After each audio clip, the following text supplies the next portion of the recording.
এবার কি পাই আপনারা দেখুন, এটা একটা খেজুরের প্যাকেট।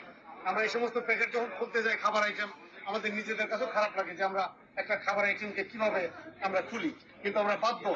আমাদের সেই প্রিভেন্টিভ টিম, চৌকস প্রিভেন্টিভ টিম আমি বলবো, এই প্রিভেন্টিভ টিমের পক্ষ থেকে আমরা দেখলাম যে এই খেজুর যখন আমরা নামায় দেখি যে এর ভিতরে সম্মানিত যাত্রী, আমরা যাদেরকে স্মাগলার হিসেবে অবহিত করি, সেই সম্মানিত যাত্রী এই 3টা মোবাইল ফোন এনেছেন। এমনি ভাবে আমার মনে হয় যে আরেকটি খেজুরের প্যাকেট আছে, যে প্যাকেটের ভিতরে সম্ভবত আমরা আবার এরকম মোবাইল ফোন পাবো। আপনারা জানেন একটা মোবাইল ফোনের ট্যাক্স 25,000 টাকা, আর 10,000 টাকা, 15,000 টাকা, 3টা ধাপে আমাদের মোবাইল ফোনের উপর ট্যাক্স হয়। আমাদের সম্মানিত স্মাগলাররা এইভাবে আমাদেরকে সুকৌশলে ট্যাক্স ফাঁকি দেওয়ার জন্য এই বিভিন্ন কৌশলে তারা এরকম মোবাইলগুলো নিয়ে আসে।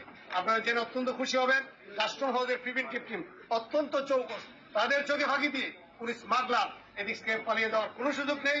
সেই জন্য আমি আমার এই টিমকে ধন্যবাদ জানাচ্ছি। আর যারা সারা পৃথিবী থেকে এই স্মাগলারের সাথে সম্পৃক্ত